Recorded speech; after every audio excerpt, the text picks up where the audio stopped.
"What is that doing in first class?" Senator Rebecca Hartwell's voice cut through the cabin like broken glass.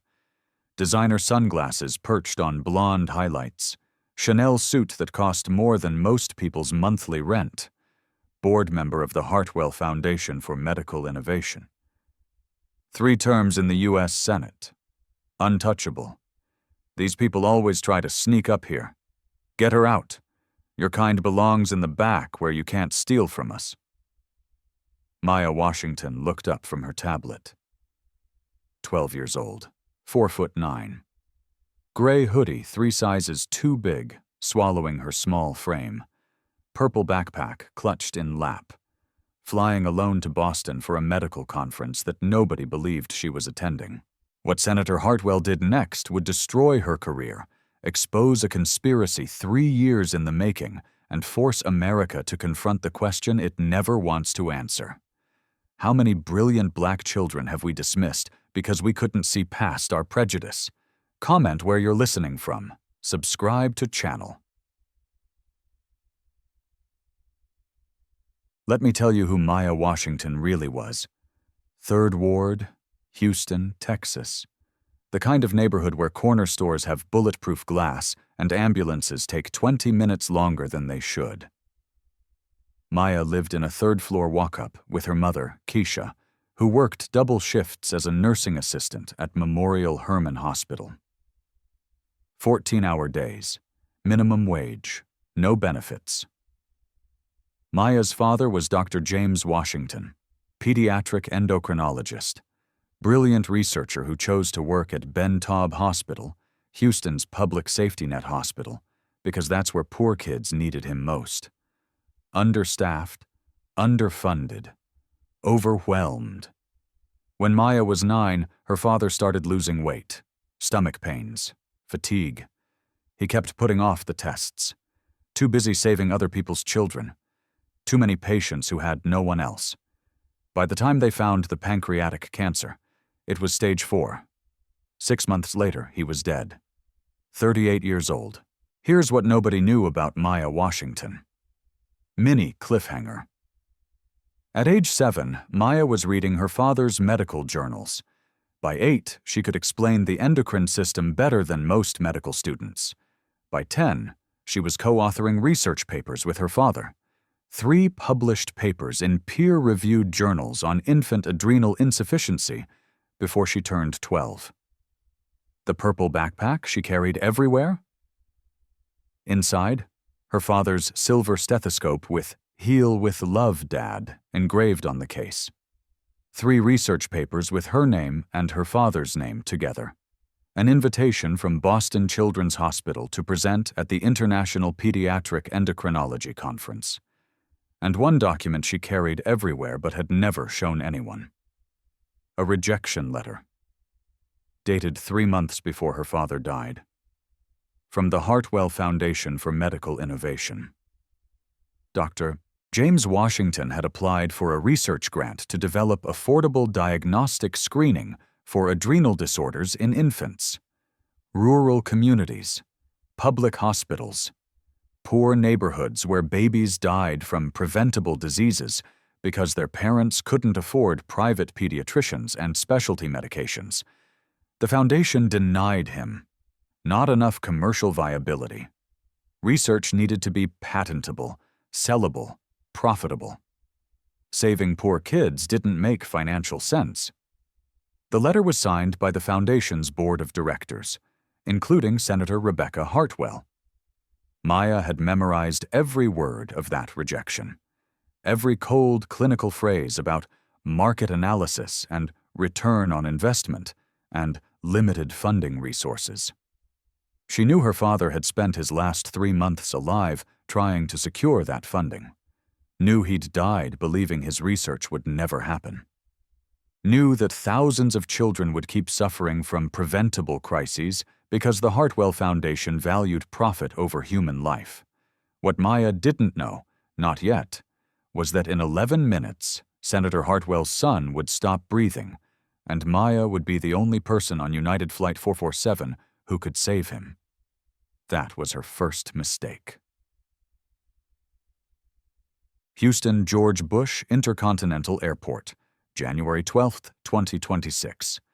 6:15 a.m., Gate 23, United Flight 4847 to Boston, first-class boarding. The gate agent scanned Maya's boarding pass, and her eyebrows shot up like she'd been shocked. "First class, honey, are you sure?" "It's correct, ma'am." Maya's voice was quiet. Always quiet. Her father had taught her, in a world that sees you as loud before you open your mouth, speak softly and carry documentation. "Are you traveling with an adult?" "No, ma'am. I have my unaccompanied minor paperwork." Maya handed over the folder. Everything organized, everything perfect. Ticket confirmation from Johns Hopkins Hospital, invitation to present at Boston Children's, parental consent forms, medical conference credentials. The agent studied it all, then studied Maya, then studied the documents again. Her expression said what her mouth didn't. "This doesn't seem right." "Go ahead." First class was a different world. Leather seats the color of money, warm lighting that made everything look expensive, the smell of fresh coffee and privilege. Only 8 seats total. Maya found 2B, window seat. She pulled out her tablet and opened a medical journal. Advances in detecting adrenal crisis in infants under 1 year. Her father's unfinished work. A white businessman in row 1 glanced at her, then quickly away. An elderly woman in row 3 clutched her purse tighter. Maya pretended not to notice. She'd been pretending not to notice her whole life.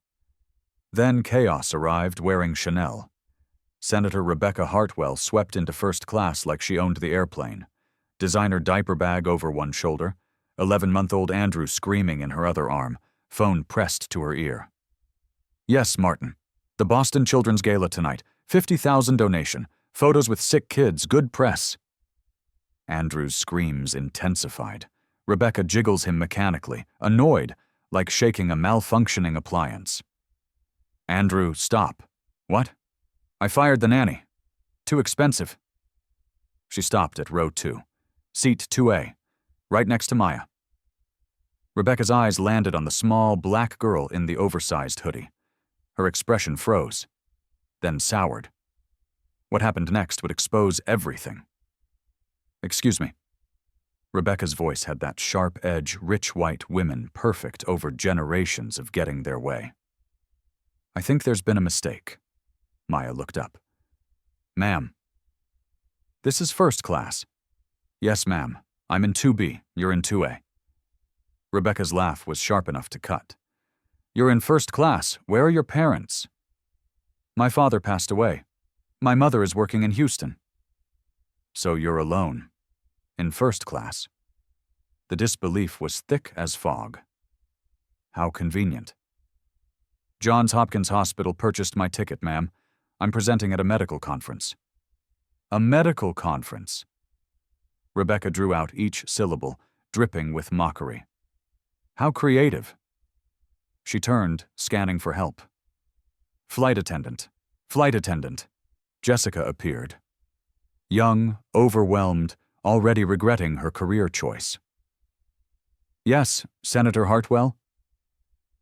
"There's been a ticketing error. This child is in first class, alone. I need this resolved." Jessica glanced at Maya apologetically.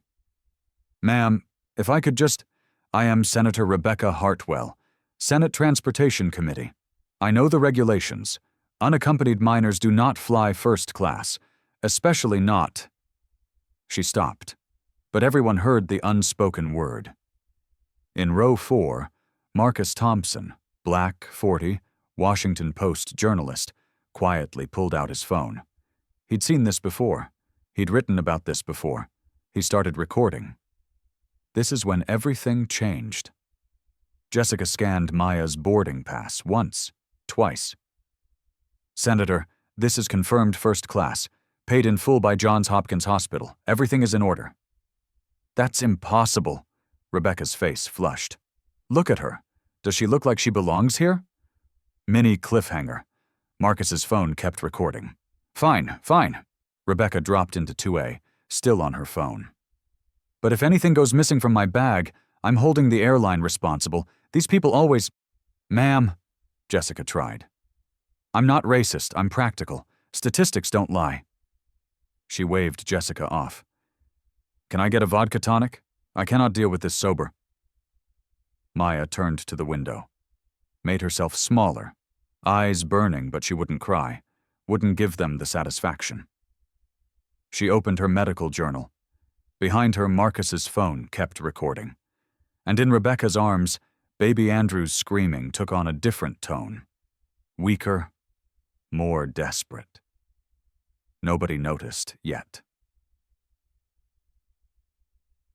The plane pushed back from the gate, the cabin door sealed with a heavy thunk. No escape now. Rebecca finally put down her phone and tried to settle Andrew. He was still screaming, face a deep crimson. She fumbled with a bottle. He turned his head away, refusing. Andrew, for God's sake! She shoved the bottle at him again. He batted it away with a weak hand. Formula spilled across her Chanel suit. Perfect. Just perfect. Rebecca's voice dripped venom. She looked at Maya. Here's what they didn't want you to know. This is your fault. If I wasn't so distracted by this ridiculous situation. Maya said nothing, kept reading about sodium retention in infants with adrenal insufficiency. The words blurred. Her hands shook. The businessman in row 1 leaned over. Senator Hartwell, I have to say, I agree with you completely. The airline standards have really gone downhill. First class used to mean something. Thank you. Rebecca's voice warmed. Finally, someone with sense. I mean, look at her.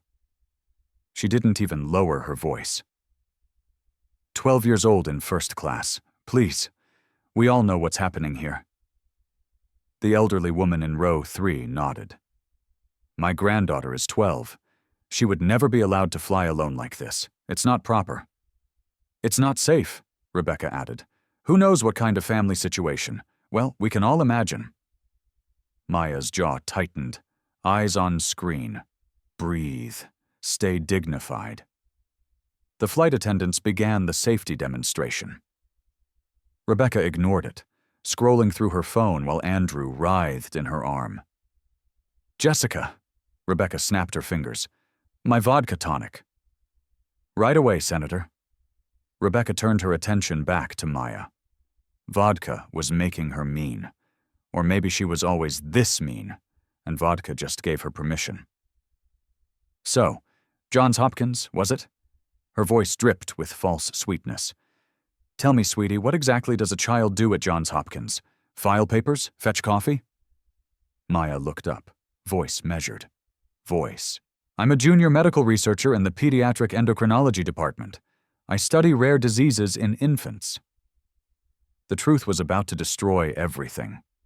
Rebecca's laugh was loud enough to turn heads in economy. Oh, this is gold. A researcher. At 12. And let me guess. You're a genius? A prodigy? I've published 3 papers on infant adrenal insufficiency, with my father, before he passed away. Your father, the doctor. Rebecca's tone made it clear she didn't believe a word. How convenient that he's not here to verify any of this.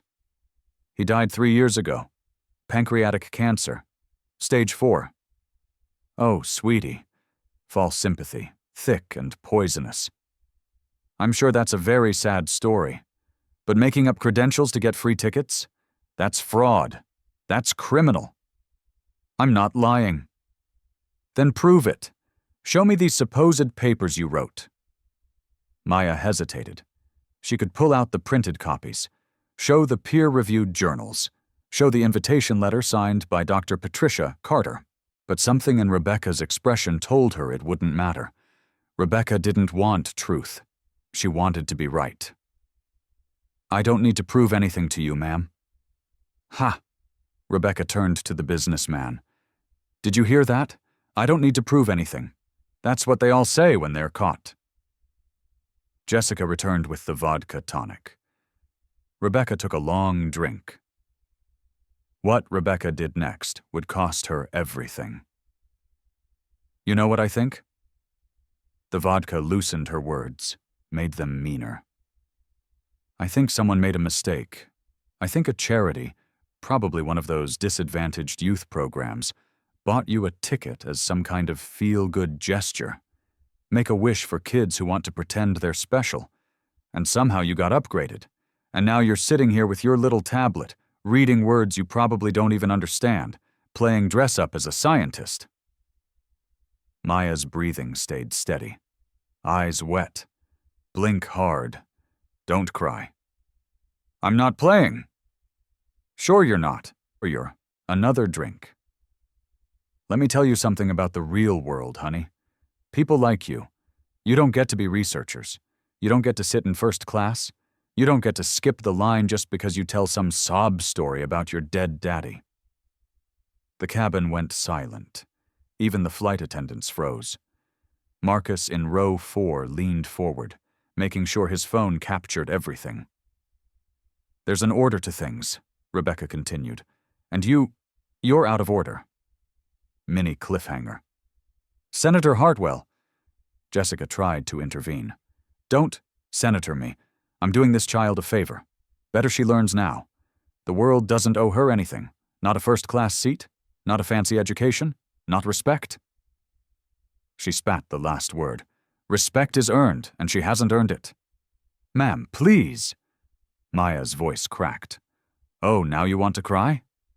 Rebecca laughed. What did you think would happen? That you'd come up here, sit with your betters, and we'd all just nod and smile and pretend you belong? Andrew suddenly went limp in her arms. His screaming cut off mid-wail. Rebecca barely noticed. She was on a roll, flushed with vodka and righteousness. You know what really bothers me? It's people like you that make people like me look bad. I vote for personal responsibility. I vote for people to earn their own way. But then you show up with your fake tickets and your made-up stories and your... Ma'am. Maya's voice was different now. Urgent. Ma'am, your baby. Don't you dare tell me about my baby. He's not breathing right. Rebecca finally looked down at Andrew. His lips had gone from red to pale. His chest was moving too fast, too shallow. His eyes were unfocused. What? Andrew? Andrew, baby? She jiggled him. He didn't respond. His little hand flopped loose, revealing the medical alert bracelet on his wrist. 3 letters engraved in silver. C-A-H. Maya saw it. Her blood went ice cold. This is when Maya made a choice that would cost everything. Ma'am, when did Andrew last eat? What? This morning. I don't know. The nanny, usually. Does he take medication? Daily medication? What are you? Jessica! Rebecca was screaming now. Jessica, something's wrong with my baby. Andrew's breathing was getting worse. Rapid gasping. Maya unbuckled her seatbelt. The plane was still taxiing toward the runway. Ma'am, I need you to listen very carefully. Your son has CUC, congenital adrenal hyperplasia. That bracelet, you know what it means, right? Rebecca stared at her, then at the bracelet, then back at Maya, face blank. You don't know. Maya's voice was flat. You don't even know what disease your son has. The doctor said it was manageable. The nanny handles his medications. When did your nanny quit? Rebecca's face went white. 2 days ago. But I didn't think.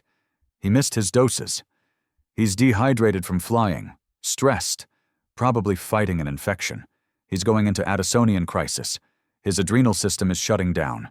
If we don't treat him in the next 8 to 10 minutes, his heart will stop. The cabin went silent. Rebecca stared at this 12-year-old child she'd just spent 10 minutes humiliating. Then she did something she'd probably never done in her life. What happened next will shock you. Help him. Please. Please help my baby. Maya stood frozen, every eye in first class on her. The businessman spoke up. "Senator, you can't seriously be asking a child—" "Shut up." Rebecca's voice cracked with terror. "Help him, please!" The plane's engines roared, approaching the runway. Jessica ran up. "Ma'am, you need to sit. We need to turn around. Turn the plane around. My baby needs a hospital." The pilot's voice crackled overhead. "Ladies and gentlemen, we're returning to the gate due to a medical emergency. Please remain seated." The plane banked. Too slow. Way too slow. Andrew's lips were turning blue. He didn't have time. "He needs treatment now," Maya said. 8 minutes or his heart stops." "Then do something!" Rebecca thrust Andrew toward her. Maya's hands shook as she took him. So light. Skin mottled. Cool. Breathing rapid. Shallow. "Jessica, medical kit, now." "You can't, you're just a—" The elderly woman stood. "This is insane!" "By the time we get to the gate, he'll be dead." Maya's voice filled the cabin. "Jessica, now!" Jessica ran. Maya cradled Andrew, fingers on his tiny wrist, pulse thready, racing. She opened his mouth, mucous membranes dry, pale, pressed his fontanelle, sunken. Tachycardia, hypotension, severe dehydration. Her voice was clinical, steady. "Addisonian crisis." "What does that mean?" Rebecca sobbed. "His body can't produce cortisol. His adrenal system is shutting down, without treatment. Shock. Cardiac arrest." "Oh God, what do we do?" Jessica returned with the red medical kit. Maya opened it. Stethoscope, gauze, injectable hydrocortisone. Jessica pulled out 2 vials. 100 milligrams each, for asthma attacks. "Enough." Maya set Andrew across the seats. Pulled out her own stethoscope. Silver, engraved, "Heal with love, Dad." Pressed it to Andrew's chest. Listened. Heart rate 180. Breath sounds shallow, rapid. She looked up at the adults staring at her. The businessman who questioned her. The elderly woman who clutched her purse. Rebecca who called her a fraud. And Marcus, still recording. But there was one thing she didn't know. Maya's hands shook. She'd studied this, written papers, reviewed 47 cases, but never on a real patient. She was 12 years old. What if she was wrong? "I can't."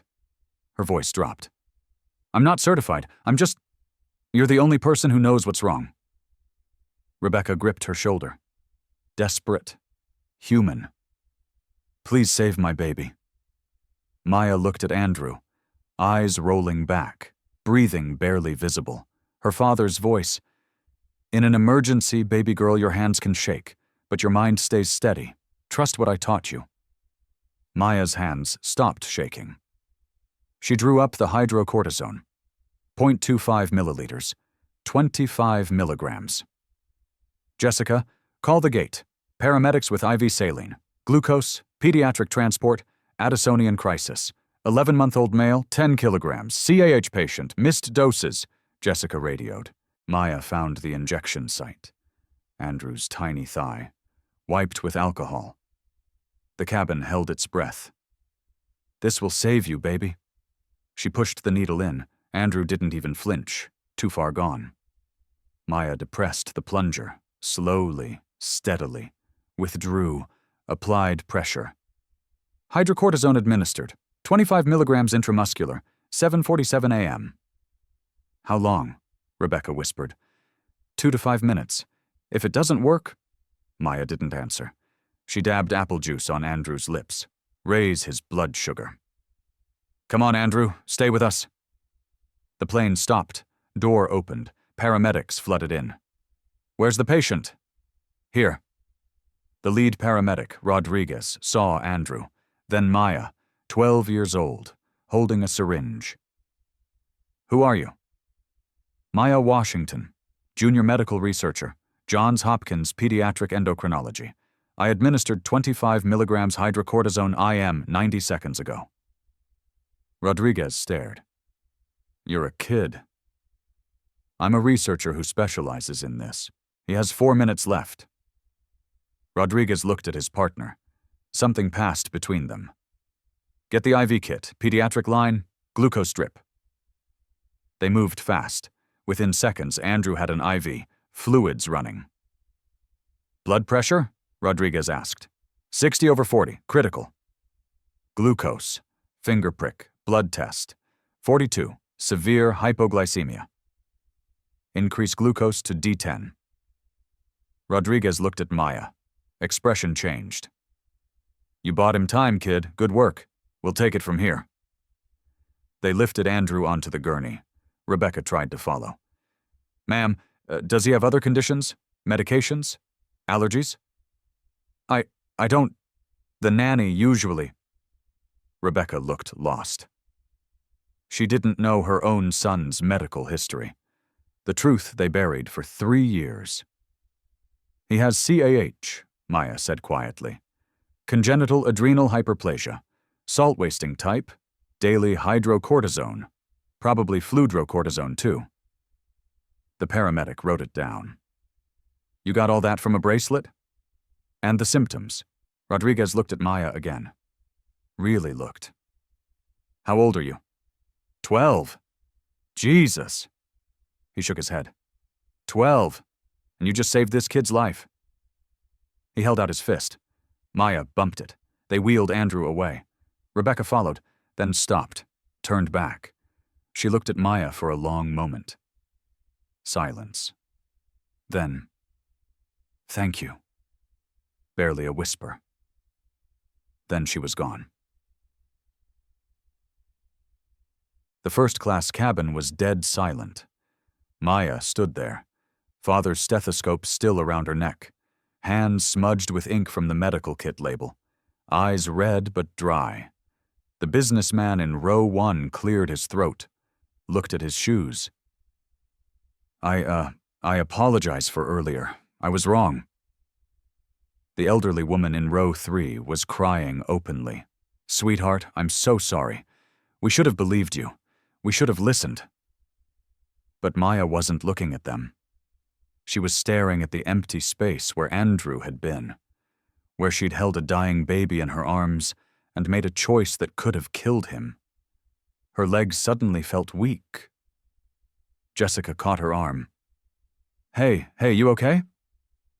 I need to sit down. Jessica guided her back to 2B. Maya collapsed into the seat, whole body shaking now that the adrenaline was fading. You were incredible, Jessica whispered. Incredible! I've been flying for 12 years. I've never seen anything like that. Maya didn't respond, staring at her hands, still trembling.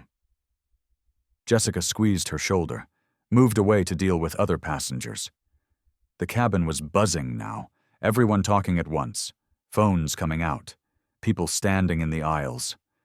Marcus from row 4 walked over, crouched beside Maya's seat. Hey, I'm Marcus Thompson, Washington Post. Maya looked up, exhausted. Okay. I recorded what happened. Everything. From the moment the senator started yelling at you until the paramedics took the baby. He held up his phone. I want to publish it, but I need your permission first. Maya shook her head. I don't want to be famous. I just want to do my work. I know. But that senator, Rebecca Hartwell, 3 months ago, she voted against expanding CHIP, Children's Health Insurance Program. She called it fiscal irresponsibility, said poor families were gaming the system to get free health care. Marcus's voice was quiet but intense. She pushes policies that literally kill poor kids because they can't afford medicine. And then you, a 12-year-old black girl she treated like garbage, saved her son's life. Maya was quiet for a long moment. Will it help other kids? Kids who get dismissed because of how they look? Yes. Then okay, but tell my mom's story too, and my dad's. I want people to know why this matters. Marcus extended his hand. Maya shook it. Deal. Mini cliffhanger. An announcement crackled overhead. Ladies and gentlemen, due to the medical emergency, This flight will be delayed approximately 1 hour while we complete incident reports and await a replacement crew. We apologize for the inconvenience." Groans rippled through the cabin, but then something unexpected happened. A woman from economy appeared at the first-class curtain. Black, maybe 30, wearing nurse's scrubs. "Excuse me, I heard what happened. Is the little girl here, the one who helped the baby?" Jessica pointed to Maya. The woman walked over, tears streaming down her face. "Baby, I'm a pediatric nurse. I was back there and heard everything. What you did." Her voice broke. "My son has KIH. He's 4 now, but when he was a baby, he had a crisis just like that. And if the ER doctor hadn't known what to look for, I would have lost him." She kneeled beside Maya's seat. "You saved that baby's life. You're a hero." Maya's eyes filled with tears. "I was so scared." "Of course you were, but you did it anyway. That's what heroes do."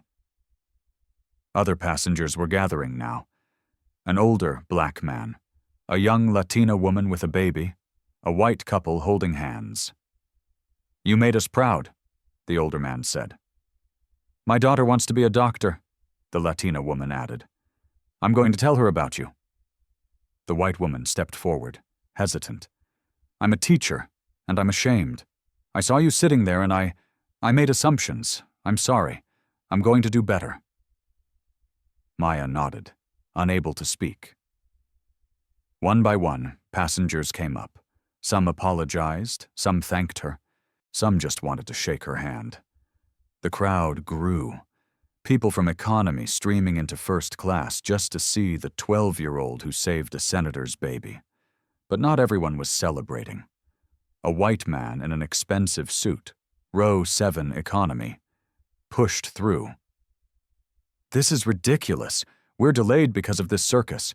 The senator should sue the airline for letting an unaccompanied minor perform medical procedures. It's negligent. It's the reason that baby is still alive."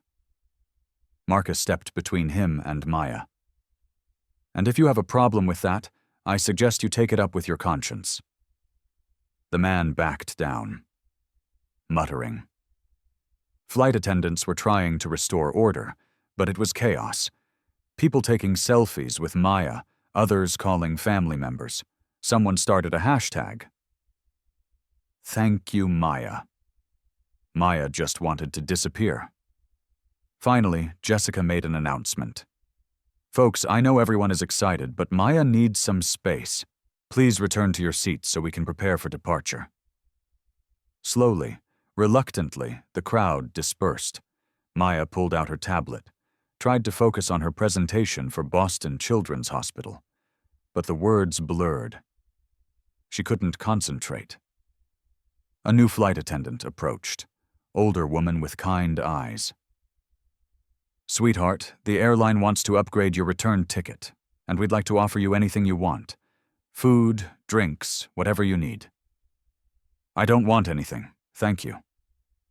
"Are you sure? I'm sure." The flight attendant hesitated, left a bottle of water and cookies on Maya's tray table. Anyway, an hour later, the plane finally took off. Maya stared out the window as Houston fell away below her. She touched her father's stethoscope. "I got him, Dad," she whispered. "I got him." Her phone buzzed. Text from her mother. "Baby, Dr. Carter just called me. She heard what happened. She's so proud. I'm so proud. Call me when you land. I love you." Maya typed back. "Love you too, Mama." She closed her eyes, tried to sleep. But every time she did, she saw Andrew's blue lips, heard Rebecca's voice. "Help him, please," felt the weight of that tiny life in her hands. She opened her eyes, picked up her tablet, focused on her presentation. The title slide. Early Detection Protocols for Adrenal Crisis in Infants, a Call for Universal Screening. Co-authors, Maya R. Washington and Dr. James Washington, in memoriam. She touched the screen where her father's name appeared. And finally she let herself cry.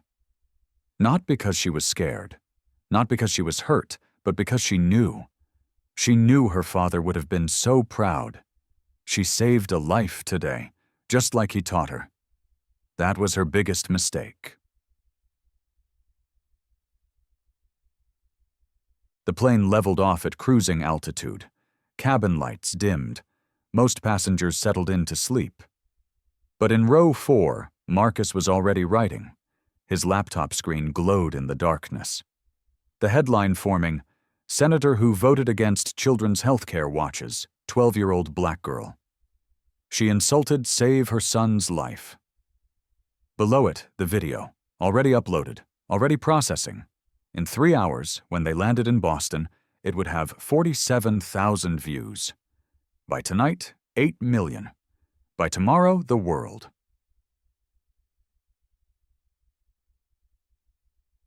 Two hours into the flight, Maya tried to focus on her presentation when Jessica sat beside her. "Hey, are you doing okay?" Maya nodded. "Is Andrew okay?" "I called the hospital. He's stable. Pediatric ICU, but stable. They said 2 more minutes and—" Jessica's voice caught. "You saved his life." Maya looked at clouds below. "My dad would have been faster. Wouldn't have hesitated. Your dad sounds amazing." "He was." Maya pulled up a photo. Her and her father in his white coat. Dr. James Washington. Pediatric endocrinology. "He was brilliant," Maya continued. "He used to take me to the hospital on weekends. Let me observe. By 10, I was reading his journals. He said I had the gift. We co-authored 3 papers before he died." "What happened?" Maya's smile faded. "Pancreatic cancer, stage 4, worked at a public hospital, understaffed, underfunded, had symptoms for months but kept putting off tests, too busy saving other people's kids. When they diagnosed him, too late, dead 6 months later, 38 years old." "Oh, Maya." "The hospital couldn't afford newer treatments. He could have saved thousands more kids. The system killed him." Jessica wiped tears. Here's what nobody knew about the conspiracy. "The worst part," Maya continued, 3 months before he died, he applied for a research grant, wanted to develop cheap diagnostic tests for adrenal disorders in infants, for poor communities, public hospitals, rural areas, save kids like Andrew before the crisis hits. What happened? Denied.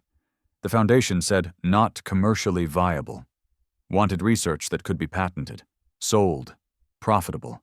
Saving poor kids didn't make financial sense. What foundation?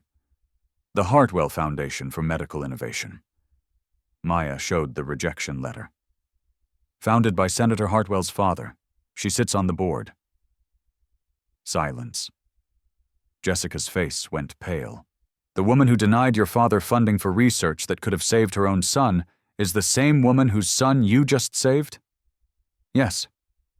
Maya's laugh was hollow. Jessica stood. "People need to know." "They will.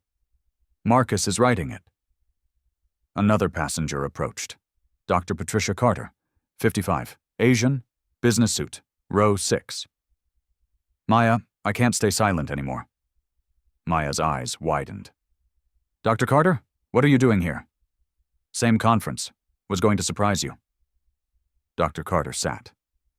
"But you surprised me first. What you did back there, that was resident-level medicine." "Just what Dad taught me." "He taught you well, but Maya..." Dr. Carter paused. "You hesitated before the injection. Doubted yourself." "I'm 12. Never treated a real patient. What if I was wrong?" "But you weren't. Know why? You've studied 47 cases. Read every paper on infant adrenal crisis. Simulated this 100 times. Your knowledge is real. Your skill is real. Only thing holding you back is the world saying you're too young." Maya looked down. "Sometimes I believe them." "I know. But today, you proved them wrong. Every person who saw just a kid. You showed who you really are." Dr. Carter pulled out an envelope.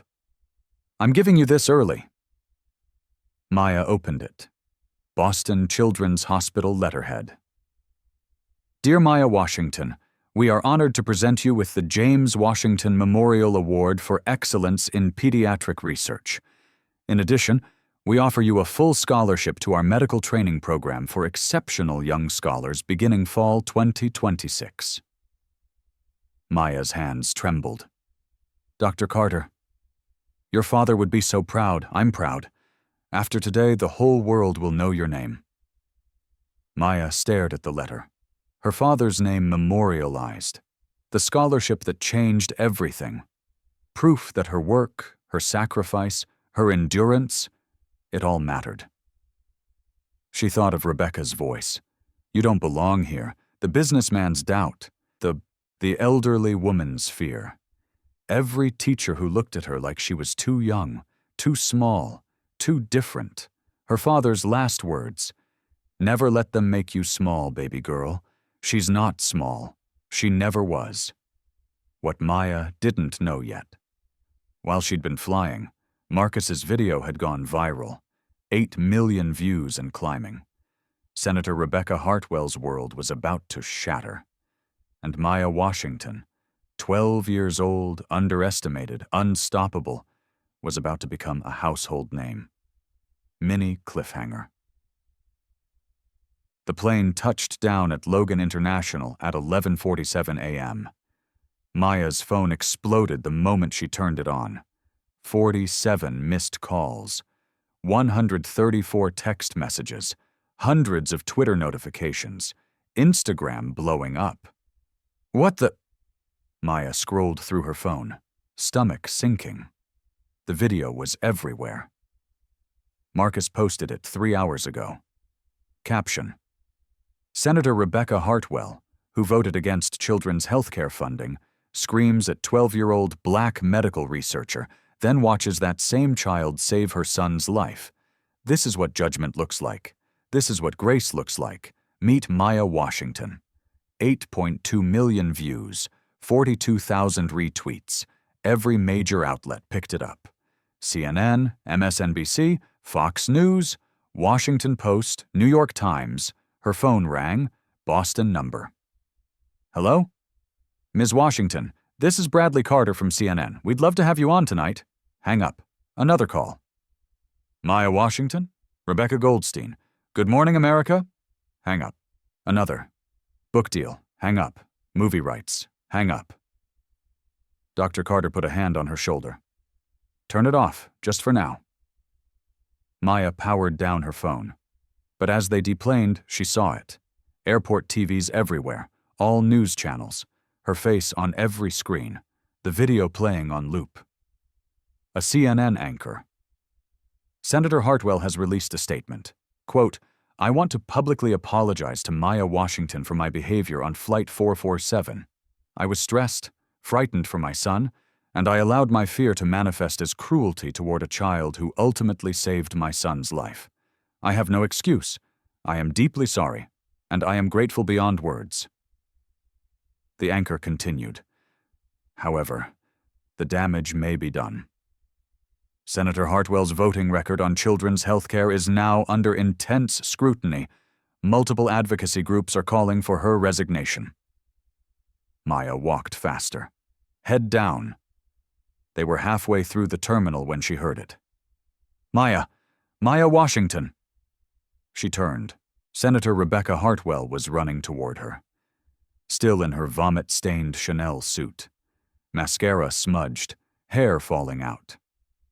She looked nothing like the polished politician from the plane. She looked like a mother. Security tried to stop her. Ma'am, you can't. Maya, please. Maya stopped, waited. Rebecca reached her, breathless. I need to talk to you, please, 5 minutes. You should be with your son. He's stable, with specialists. They said I should find you. Rebecca's voice cracked. They said you saved his life. The doctors. They said if you'd waited 3 more minutes, cardiac arrest. They said your diagnosis was perfect. Your treatment was perfect. They said... Her voice broke entirely. You knew more about his condition than I did. His own mother, Silence. This is when the truth came out. "I didn't know what CAH was," Rebecca whispered. "His pediatrician told me at 6 months, said it was manageable, gave prescriptions. I hired a nanny to handle medications. I never learned, never thought I needed to. Too busy, too important." "Your nanny quit 2 days ago. How did you? You told the flight attendant you didn't know when Andrew ate, didn't know his medication schedule, didn't recognize adrenal crisis symptoms even though he's been diagnosed for months. You didn't know because you didn't want to know." Rebecca flinched like she'd been slapped. "You're right, absolutely right. I failed him. Failed him so badly that a 12-year-old stranger knew how to save him better than his own mother." Tears streamed down her face. "And the worst part, the absolute worst, is that I stood on that plane and treated you like you were worthless. Like you were nothing. Like you didn't belong. When the truth is you are everything I should have been. Smart, prepared, knowledgeable, caring. You knew my son's condition better than I did. You cared about his life more than I did in that moment, and I—" Her voice dropped. "I called you a liar, suggested you stole your seat, looked at you and saw everything I've been taught to despise, and I was wrong, and God, I was so wrong." Maya stood very still. People were staring. Dr. Carter had a hand on Maya's shoulder. Airport security hovered. This was the moment where Maya could destroy her. Publicly shame her. Refuse forgiveness. Tell the cameras what kind of person Rebecca Hartwell really was. It would be justified, righteous, deserved. But Maya looked at Rebecca and saw something she recognized. Fear. The same fear on her father's face 3 years ago when doctors said no more treatment. The same fear she felt holding that syringe over Andrew's tiny leg. The fear of failing the person you love most. "Your son is alive," Maya said quietly. "That's what matters. Because of you. Because I had knowledge you didn't, not because I'm better. Because I spent 3 years studying the disease that killed my father and couldn't stand to watch another child suffer when I could help." Rebecca's face crumpled. "Your father?" "Dr. James Washington, pediatric endocrinologist. Died 3 years ago from pancreatic cancer. Stage 4. Diagnosed too late because the public hospital where he worked couldn't afford adequate screening. He spent his last months trying to get funding for research that would help kids like Andrew. Kids in poor communities. Kids whose parents can't afford private pediatricians and specialty medications." Maya pulled out her tablet. Showed Rebecca the rejection letter. What she found next would change everything. "Your family foundation denied him. You personally voted against funding that would have expanded his research. You said it wasn't fiscally responsible." Rebecca read it, hands shaking. "Oh my God. My father could have developed screening that would have caught Andrew's CAH earlier, educated parents, all parents, not just rich ones, about warning signs of adrenal crisis, could have saved thousands of kids, but your foundation, your family, decided that wasn't profitable enough." "I didn't know," Rebecca whispered. "I swear, I didn't know." "You didn't want to know, just like with Andrew's CAC. Easier to not know, easier to let others handle the hard stuff, easier to make decisions about fiscal responsibility when you don't have to look at the faces of people your decisions hurt." Rebecca was openly sobbing now.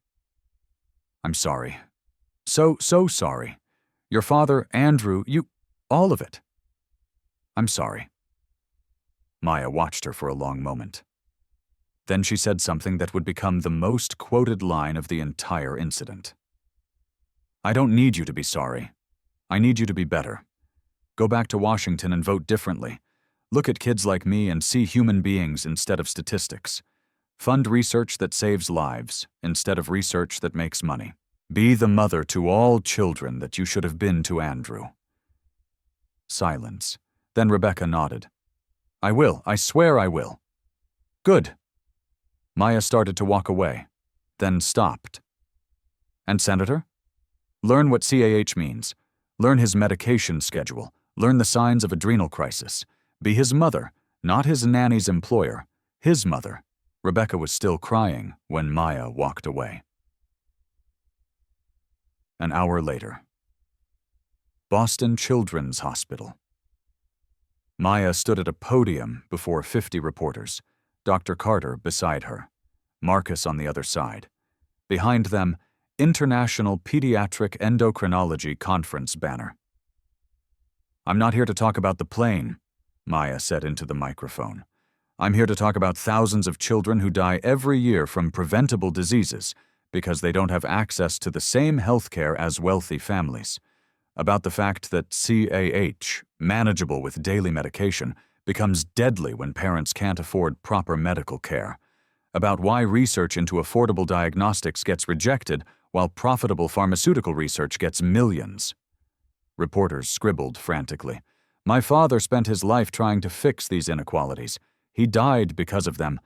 I'm standing here because I don't want any other 12-year-old to grow up without their father because the system values profit over people." A reporter raised her hand. "Maya, do you blame Senator Hartwell for your father's death?" Maya paused. "No. I blame a system that lets politicians make healthcare decisions based on money instead of human lives. Senator Hartwell is a product of that system. So was I on that plane, just on the opposite end. The difference is today she has a choice. She can keep voting the same way or she can change. We all have that choice. What do you want people to take away?" Maya looked directly into cameras. "That intelligence doesn't have an age limit. Expertise doesn't have a color.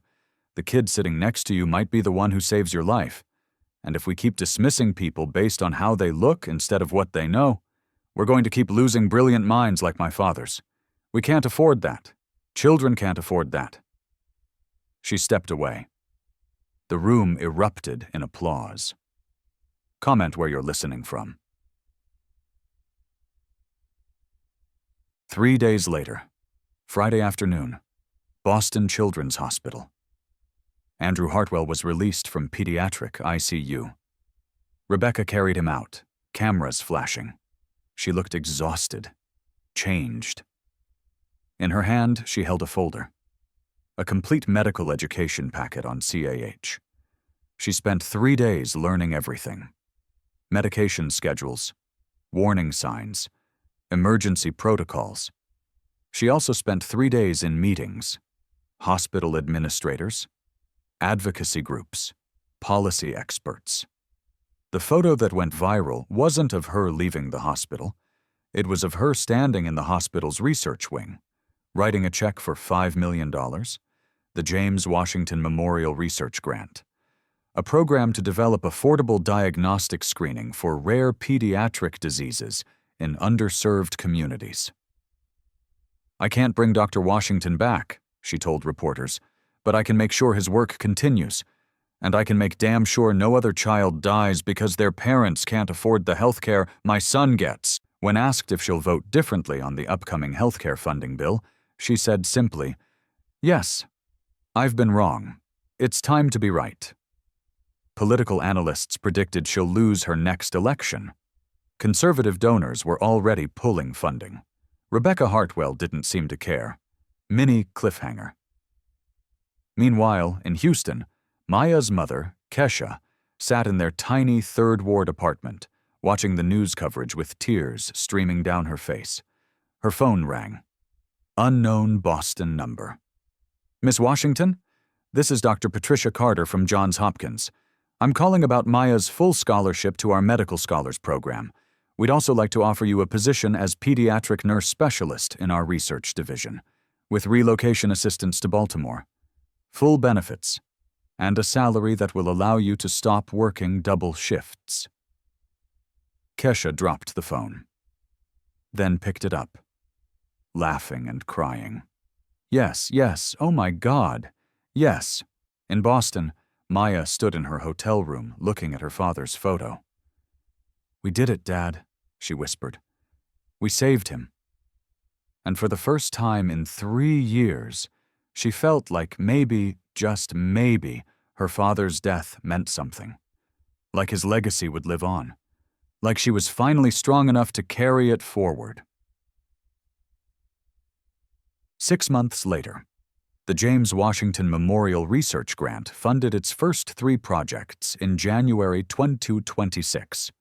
One of them, a rapid diagnostic test for adrenal insufficiency in infants, developed by researchers at Morehouse School of Medicine, completed human trials in March.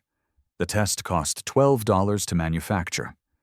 Could be administered by any healthcare provider. It saved 47 children in its first 6 months of use. Dr. James Washington's dream was becoming reality. February 2026, Washington, D.C. Maya sat at a table before the Senate Health Committee. She was 13 now, still small, still wearing her father's stethoscope. But when she spoke, seasoned senators leaned forward to listen. "Members of the committee," Maya read from her prepared statement. "I'm here to testify in support of the Children's Healthcare Access Act. This bill would expand Medicaid, fund public hospital research programs, and provide grants for affordable diagnostic technologies. Exactly the kind of support my father needed and never received." She looked up at the senators. "Some of you will say we can't afford it, that it's not fiscally responsible. I'm here to tell you we can't afford not to do it. Because every child we lose to preventable disease is a future doctor, scientist, teacher, leader we'll never have. Every parent who dies because they can't afford treatment is a parent who can't raise the next generation of problem solvers." Her voice was steady, strong. "My father died at 38. He could have lived another 40 years, could have saved thousands of children, but he's gone because the system valued profit margins over his life. Don't let that keep happening." When she finished, the committee room was silent. Then Senator Rebecca Hartwell, who shocked everyone by co-sponsoring the bill, spoke. "Thank you, Dr. Washington. I vote yes, and I encourage my colleagues to do the same." The bill passed 73 to 27. President Rodriguez signed it into law 3 weeks later. That was the biggest victory. September 2026. Maya walked through the halls of Johns Hopkins Hospital wearing a white coat with her name embroidered. Maya R. Washington, junior medical researcher. She was 13. The youngest researcher in the hospital's 130-year history.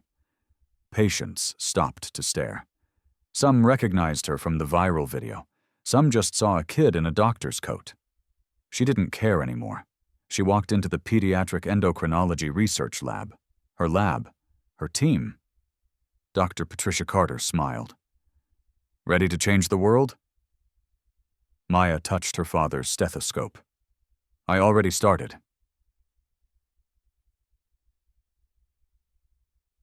One year after the plane incident. Andrew Hartwell's first birthday was celebrated quietly. No cameras, no press release. Just Rebecca, Andrew, and a small cake.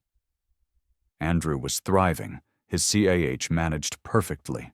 Rebecca knew every medication, every symptom, every protocol. On the wall of their home hung a framed photo. Andrew with Maya, taken at the hospital 6 months earlier. Beneath it, a handwritten note from Maya. "Dear Andrew, your life matters. Not because of who your mother is or how much money your family has, just because you're you. Don't ever let anyone tell you otherwise. Love, Maya." Rebecca read it every day. It reminded her of what she almost lost and what she was given the chance to become. The video of Maya and Rebecca has been viewed 47 million times. It spawned a documentary. Maya declined to participate. It inspired a children's book, The Girl Who Knew. Maya's mother wrote it. Proceeds go to medical scholarships. It changed healthcare policy in 12 states. It saved countless lives.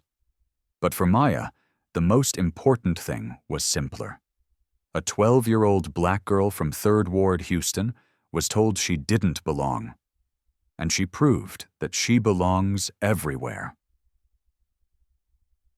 So what's the lesson here? Maya Washington is exceptional. Published researcher at 12, extraordinary. But here's the truth. Maya almost wasn't allowed to be exceptional. If Rebecca Hartwell had gotten her way, Maya would have been removed from that plane, humiliated, treated like a criminal, and Andrew Hartwell would have died. Think about how close we came to losing a child's life because adults couldn't see past their prejudices. Think about how many Maya Washingtons are out there right now, brilliant, talented, capable, being dismissed because they're too young, too black, too poor, too not what we expect. How many future doctors are we losing because we judge before we listen? How many life-saving discoveries are we missing because we fund profitable research instead of necessary research? How many children are dying because their parents can't afford the health care that senators' children get? Maya's father fought these inequalities his whole life. He lost. But his daughter won. Not just for Andrew. Not just for herself. For every kid who's been told they don't belong. Here's what I want you to do. First, next time you see someone who doesn't look like they belong, pause. Ask yourself, what do I actually know about this person? Second, if you have power, if you vote, hire, make policy, invest in people instead of profits. Third, if you're young and dismissed, remember Maya, you do belong. Your voice matters. Finally, share this story. The only way we change systems is by changing minds first. Have you ever been underestimated because of how you looked? Drop your story in the comments. Did someone judge you before knowing you? Tell me about it. Because we can all choose. Dismiss people based on what we see, or listen to what they know. Protect a broken system, or fight to fix it. Let brilliant minds go unrecognized or amplify their voices. This is Maya Washington, 12 years old, black, brilliant, underestimated, the girl who saved a life at 35,000 feet, the girl who changed a senator's heart, the girl who proved genius doesn't have an age limit, and compassion doesn't have a color. Never underestimate anyone. You never know who might save your life. Subscribe to channel. Stay just, stay loud, stay free.